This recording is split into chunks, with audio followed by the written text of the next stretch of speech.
Baiklah, Assalamualaikum warahmatullahi wabarakatuh. Ya, kembali dengan Buana 79. Salam semangat selalu untuk seluruh pelajar di Indonesia, baik dari Sabang sampai Merauke, dari Miangas hingga Pulau Rote. Ya, kita lanjutkan untuk proses input dokumen transaksi dari CV Lau Aksesoris, di mana pada pertemuan sebelumnya kita sudah sampai pada proses pencatatan atau input dokumen transaksi nomor 5, di mana transaksi nomor 5 ini adalah transaksi retur ya, retur pembelian kepada PT Everest.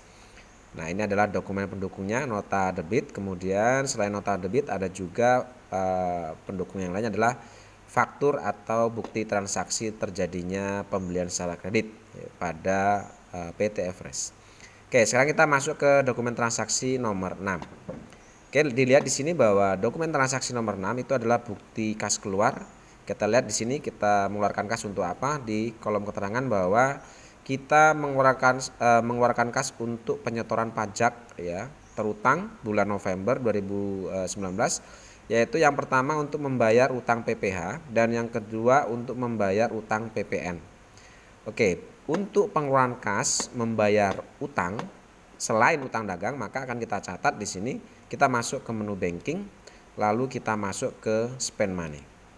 Oke, kemudian pastikan bahwa pay from akunnya ini kita ganti dengan menggunakan cash in bank, karena di sini kalau kita lihat pengeluarannya di atas 1 juta sehingga harus kita keluarkan, harus kita catat dengan menggunakan cash in bank. Use. Kemudian selanjutnya kita masukkan nomornya. Nomor pengeluaran kasnya itu adalah BKK 12-1. BKK 12-1, lalu tanggalnya terjadi di tanggal 6 Desember 2019. Oke, jumlah yang kita keluarkan kita lihat di sini adalah 6.545. 6 juta berapa ini? 545.000. Oke, di sini keterangannya kita akan kasih yaitu untuk setoran pajak terutang.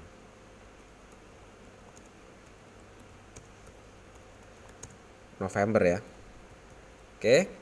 Lalu akun yang kita gunakan di sini yang pertama untuk pembayaran utang PPh bulan November, maka kita akan gunakan akun income tax expense ya, kode 2 ya, ini income tax payable karena utang ya.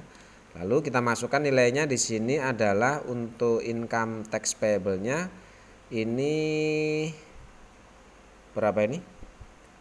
2.080.000. 2.080.000. Oke, kemudian yang kedua itu untuk membayar utang PPN, maka kita gunakan akun PPN payable. Masih di kode 2. Kita gunakan VAT ya, karena ini namanya VAT bukan PPN. Kita gunakan akun VAT payable.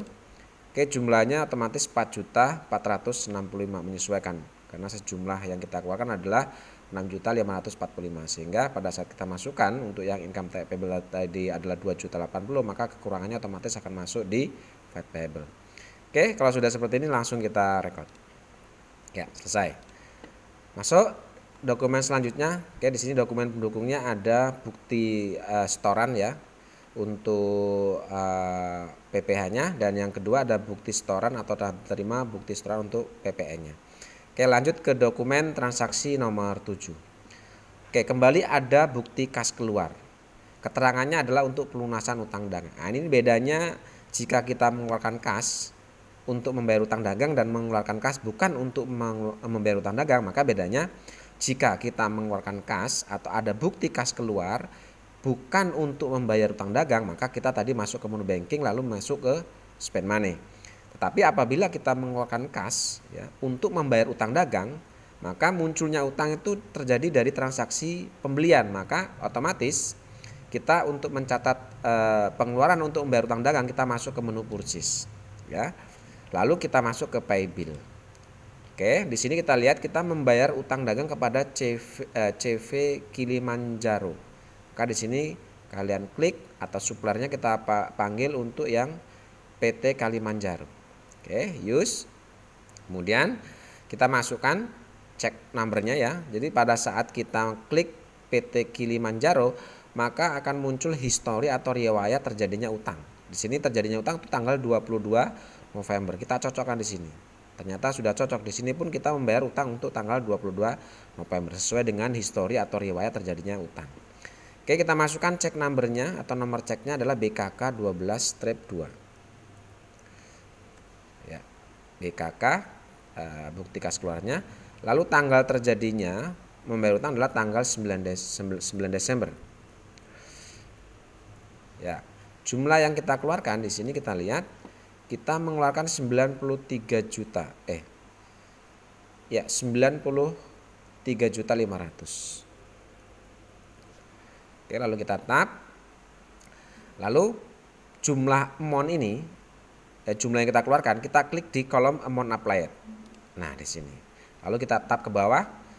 Pastikan out of bill-nya 0. Itu menandakan jika 0 berarti utang kita sudah kita lunasi atau jumlah yang kita keluarkan ini sudah menutup utang dagang kita kepada PT Kilimanjaro. Oke, jika sudah seperti ini langsung kita rekod.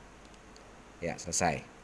Oke, bukti kas keluar itu cara mencatatnya. Kemudian di dokumen pendukungnya di sini ada faktur terjadinya utang dagang itu tanggal 22 November ya. Lalu ini untuk dokumen pendukung terkait perhitungan PPN-nya. Dan kita masuk ke dokumen transaksi nomor 8. Oke, di sini ada faktur. Faktur itu adalah bukti transaksi kredit. Kita lihat apakah ini pembelian kredit atau penjualan kredit. Kita lihat KOP-nya. Ternyata di sini KOP-nya adalah CV Lawu Aksesoris atau perusahaan yang sedang kita garap laporan keuangannya. Karena di sini faktur KOP-nya perusahaan kita sendiri, maka ini bisa kita pastikan atau kita simpulkan sebagai transaksi penjualan secara kredit. Yang kita jual kalau kita lihat di sini adalah tas gunung body pack, tas gunung eja dan seterusnya. Berarti ini adalah penjualan barang dagang secara kredit. Oke, adanya penjualan barang dagang secara kredit, maka cara mencatatnya ke dalam Mayop kita masuk ke menu sales, lalu kita masuk ke enter sales. Oke, di sini langsung customernya kita panggil, kita jual kepada toko Bromo Agung. Kita klik di sini, kita panggil toko Bromo Agung. Kemudian langsung invoice-nya kita masukkan, nomor fakturnya adalah F12-2 ya, F-12-2 garis miring 2 sorry. Lalu kemudian kita masukkan tanggalnya, terjadinya tanggal 10 ya, Desember 2019. Lalu kita masukkan penjualannya atau barang yang kita jual. Oke, di sini kita menjual semua 8 unit ya. Kita masukkan ke kolom sheet di sini 8 unit. Kita tab, lalu untuk memanggil barang dagangnya kita tab lagi. Yang pertama kita menjual tas gunung, berarti yang ini ya, body pack use. Oke, kita menjual tas gunung, di tab lagi. Kita menjual per unitnya 1.500.000 ya, tab. Jangan lupa di sini jika punya kalian teks inklusifnya tercentrang, maka pastikan ini jangan tercentrang ya. Artinya jika ini kalian checklistnya diaktifkan, berarti nilai ini sudah belum termasuk pajak ya. Ya, begitu seperti itu. Jadi kalau ini tidak kalian aktifkan checklistnya, berarti jumlah ini belum termasuk pajak, seperti itu. Oke, kita lanjutkan. Ya, lalu kita masukkan yang kedua, yaitu 8 unit kembali. Itu untuk jenis barang, kita tab aja ya untuk menampilkan barang dagangnya. Tas gunung Eiger, berarti yang ini. Oke, tab lagi, nilai jualnya 1.700.000. Oke, lalu kemudian yang ketiga ke 8 unit itu untuk tas gunung Ray, berarti yang ini. Use, nilai jualnya per unitnya adalah 2 juta. Kita tab lagi. Oke, yang selanjutnya 8 unit itu untuk sepatu gunung Adidas ya, yang ini.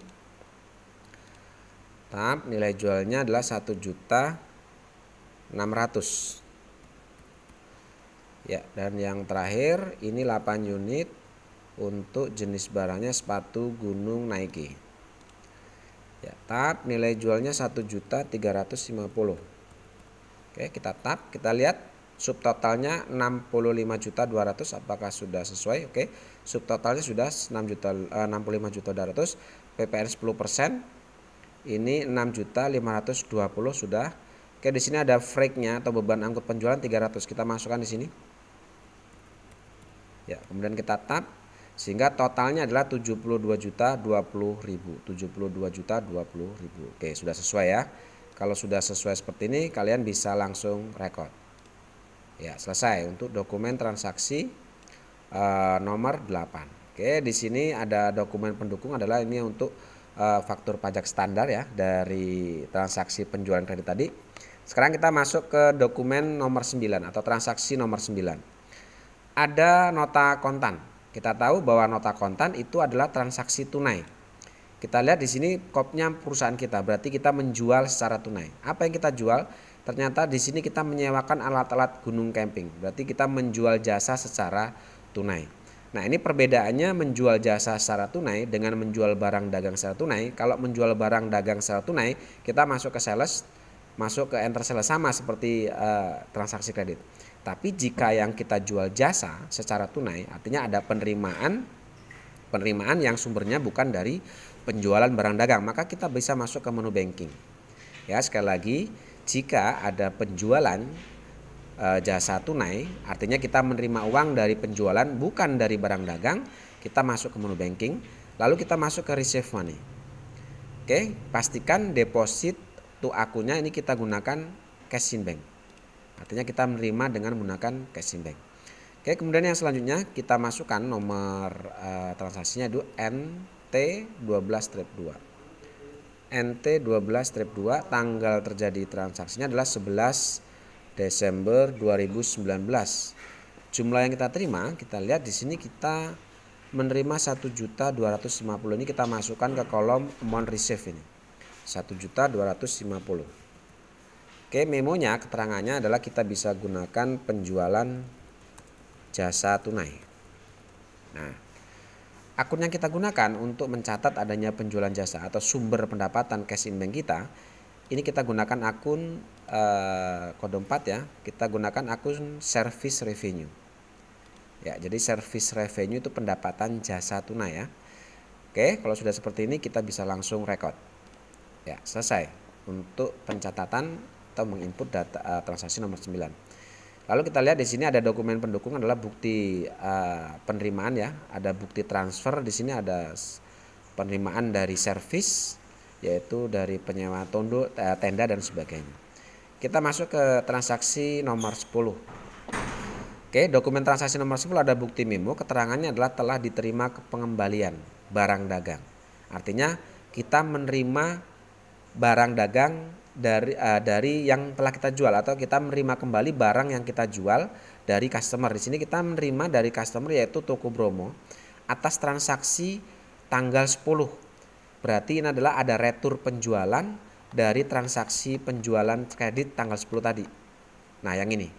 Ya, di tanggal 10 kita menjual kepada Toko Bromo yaitu 8 unit untuk tas gunung body pack dan seterusnya nih. Kemudian di tanggal 11 ternyata ada barang yang kita terima dari Toko Bromo yaitu 2 unit untuk tas gunung body pack dan 2 unit untuk sepatu gunung Adidas. Ini adalah retur penjualan. Bukti pendukungnya di sini kita lihat ada dokumen pendukungnya adalah nota kredit ya.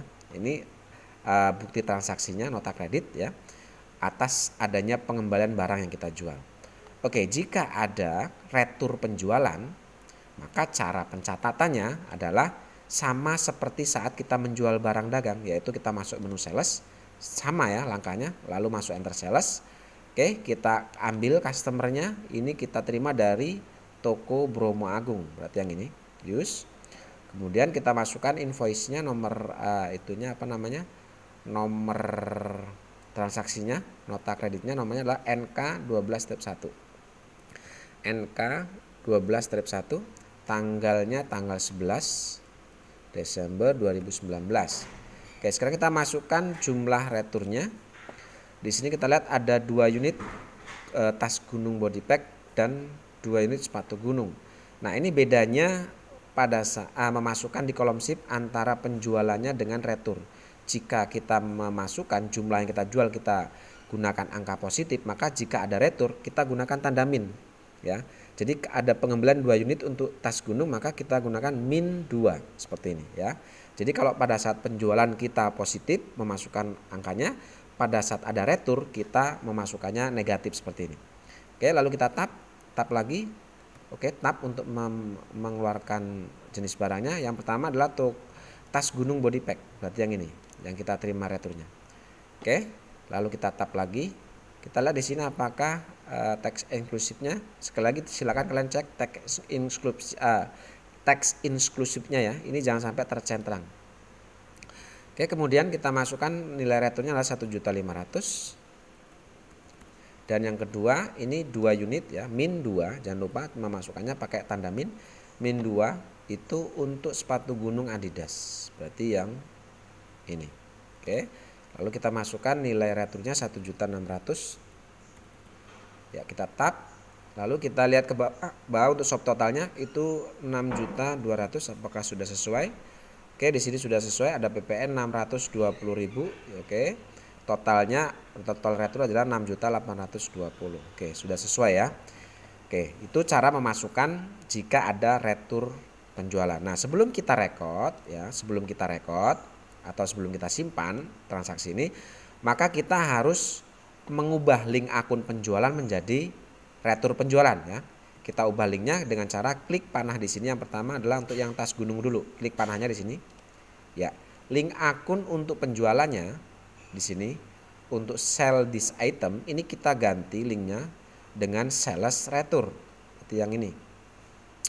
Nah, yang ini ya, use. Oke, lalu untuk yang sepatu gunung Adidas ini pun sama, linknya kita rubah, nilai link penjualannya jadi retur penjualan atau sales retur. Oke, seperti ini. Oke, kalau sudah kita oke ya, itu cara mengubah link penjualannya. Oke, setelah itu baru kita record. Nah, setelah record, ini belum selesai ya. Kita harus lakukan pencatatan ke register. Maka kita masuk ke register. Lalu kita masuk ke return and credit. Oke, di sini sudah muncul transaksi retur yang kita masukkan tadi. Nah, kita masukkan atau kita klik apply to sell. Ya, klik apply to sell di sini. Baru kita masukkan kembali ID-nya.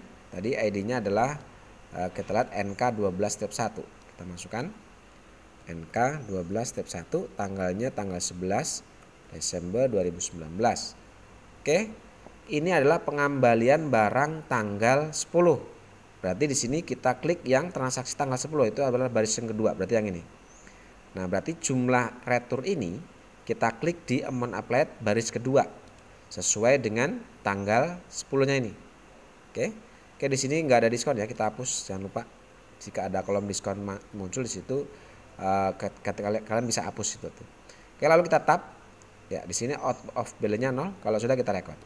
Ya, itu transaksi penjualan secara bukan penjualan. Itu jika ada transaksi retur penjualan. Oke, kita cancel. Nah, sebelum kita lanjutkan ke transaksi-transaksi berikutnya, jangan lupa untuk link akun persediaan tadi kalian kembalikan ke akun penjualan ya. Kita masuk ke inventory, masuk ke item list. Nah, tadi yang kita rubah adalah untuk tas gunung, berarti yang ini ya, yang ini. Oke, jangan lupa link akunnya kalian ganti kembali ke akun penjualan atau sales of merchandise. Use. Oke, yang satu adalah untuk sepatu gunung Adidas tadi yang kita rubah, berarti yang ini. Oke, klik panahnya. Oke, sales returnya ini kita ganti jadi sales of merchandise. Use. Ya, selesai. Itu jika ada transaksi retur penjualan ya. Yang pertama tadi kita masukkan nilai returnya, lalu kemudian sebelum kita simpan kalian ubah link penjualannya menjadi retur penjualan atau dari sales of merchandise menjadi sales retur. Kemudian kita simpan, setelah itu kita melakukan pencatatan ke register, jangan lupa ya. Setelah itu baru kita keluar dan kalian kembalikan lagi link akun sales returnya menjadi sales of merchandise atau sales penjualan, akun penjualan. Oke, kita lanjutkan. Untuk dokumen transaksi nomor 10 sudah selesai. Ini adalah pendukungnya, dokumen-dokumen pendukung ya. Ini dokumen bukti transaksi kreditnya. Ini adalah dokumen pendukung terjadinya penjualan tanggal 10. Oke, itu transaksi nomor 10. Kita lanjut ke transaksi 11. Oke, karena panjangnya durasi mungkin untuk transaksi nomor 11 dan seterusnya kita akan lanjutkan pada pertemuan berikutnya. Terima kasih. Assalamualaikum warahmatullahi wabarakatuh.